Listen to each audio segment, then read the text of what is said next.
Asia cup ఫైనల్లో పాక్ కు చుక్కలు చూపించారు భారత బౌలర్లు. దీంతో ప్రారంభంలో దాటిగా ఆడిన పాక్ ను 146 పరుగులకే ఆలౌట్ అయింది. టీమిండియా బౌలర్లలో కుల్దీప్ యాదవ్ 4 వికెట్లతో పాక్ పతనాన్ని శాసించాడు.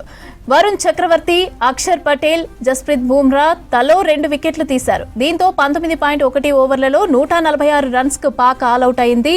పాక్ బ్యాటర్లలో ఓపెనర్లు ఫర్హాన్ 57, ఫకర్ జమాన్ 46 రన్స్ తో రాణించారు. ఇక మిగిలిన బ్యాటర్లలో ఆయుబ్ ఒక్కడే 14 పరుగులు చేశారు. మిగిలిన వారంతా సింగిల్ డిజిట్ కే పరిమితమయ్యారు. వీరిలో 3 డకౌట్ అయ్యారు.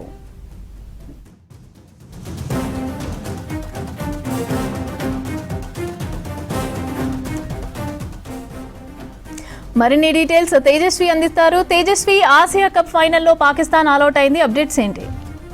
రైట్ మమత, డీపీ వరల్డ్ ఏషియా కప్ ఫైనల్లో చాలా ఎక్స్పెక్టేషన్స్ మధ్య స్టార్ట్ అయింది. ఇండియా వర్సెస్ పాకిస్తాన్ చాలా ఎక్స్పెక్టేషన్స్ అండ్ ఎగ్జాజరేషన్స్ మధ్య స్టార్ట్ అయింది.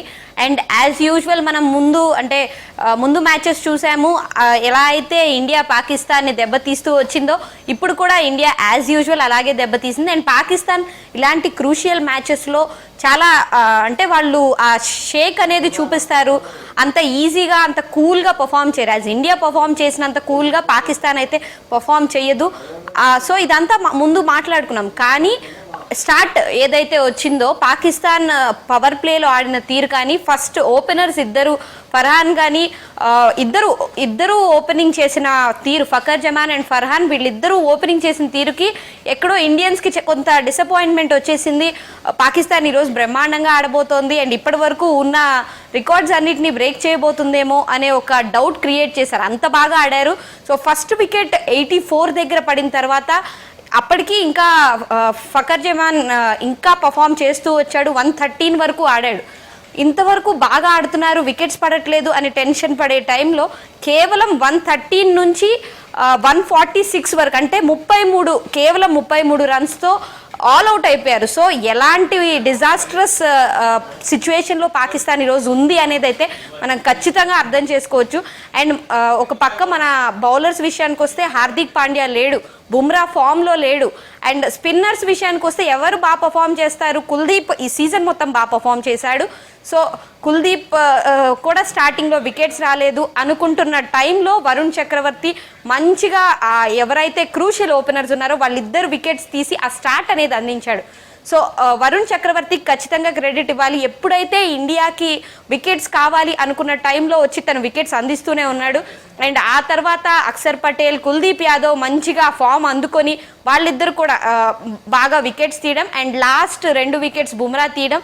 సో ఇదంతా హోల్ టీమ్ ఎఫర్ట్. అండ్ ఈరోజు మెయిన్గా మాట్లాడుకోవాలంటే ఫీల్డింగ్లో కూడా ఎక్కడ మన ఇండియన్ టీం ఆ ఫ్లాస్ అనేది చూపించారు. లాస్ట్ శ్రీలంక మ్యాచ్లో ఏవైతే ఫీల్డింగ్లో క్యాచెస్ మిస్ చేయడం ఇలాంటివి చూసామో, ఈరోజు క్యాచెస్ డ్రాప్ చేయడం కూడా ఎక్కువగా చూడలేదు. అండ్ సంజు శాంసన్ కూడా వికెట్ కీపింగ్లో చాలా బాగా పర్ఫామ్ చేశాడు. అండ్ సూర్యకుమార్ యాదవ్ కూడా మంచిగా అంటే ఎక్కడ ఏ డెసిషన్ తీసుకోవాలో క్రూషియల్ డెసిషన్స్ అనేవి చాలా బాగా తీసుకున్నాడని అయితే మనకు అనిపించింది. అండ్ 146 ఇక్కడ యావరేజ్ స్కోరే 160 ప్లస్ 165 180 వరకు రావచ్చు.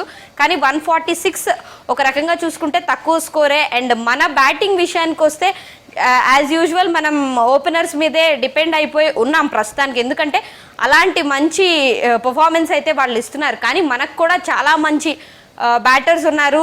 సో 146 బేసిక్గా మన బ్యాటర్స్ విషయానికి వస్తే వాళ్ళు ఓపెనింగ్లోనే 100 కొట్టిన సందర్భాలు ఉన్నాయి. కాబట్టి మనం ఖచ్చితంగా ఈ చేజ్ని అయితే చాలా ఈజీగా చేసేస్తాం. అండ్ మనం టాస్ గెలవడం ఈరోజు చాలా క్రూషియల్ అయింది. అండ్ మన బ్యాటింగ్ త్వరగా కంప్లీట్ చేసేయాలి అండ్ తక్కువ ఓవర్స్లోనే కంప్లీట్ చేసి ఆ సెలబ్రేషన్ చేసుకోవాలి అనేంత ఎగ్జైట్మెంట్ ఆ స్టేడియంలో కనిపిస్తోంది. అండ్ ఇది పాకిస్తాన్తో మనం అంటే ఇండియా పాకిస్తాన్ ఫైనల్కి రావడం 41 ఇయర్స్ తర్వాత ఇదే ఫస్ట్ టైం కాబట్టి సో పాకిస్తాన్ మీద ఫైనల్ గెలిస్తే మాత్రం ఖచ్చితంగా ఈ విన్ మనం ఎప్పటికీ గుర్తుండిపోయేలాంటి విన్ అవుతుంది. యాజ్ యూజువల్ అంటే సూర్యకుమార్ యాదవ్ ప్రెస్ కాన్ఫరెన్స్లో చెప్పినట్టు వాళ్ళు మనకి సమౌజ్జీయులు కాదు. కానీ వాళ్ళు చేసిన లాస్ట్ 2-3 మ్యాచెస్లో వాళ్ళు చేసిన సైన్స్ ఏవైతే ఉన్నాయో, వాళ్ళు మనల్ని పోక్ చేసిన విధానాలు, వీటన్నిటికీ ఖచ్చితంగా ఈ మ్యాచ్ గెలిచైతే రివెంజ్ తీర్చుకోవాలని కూడా అనుకుంటారు. సో ఇప్పుడైతే ఇండియా బ్యాటింగ్కి రాబోతోంది. మరి ఎలా ఆడుతుందో అనే ఎగ్జైట్మెంట్ అయితే అందరిలో ఉంది Mamata. Right, thank you Tejaswi.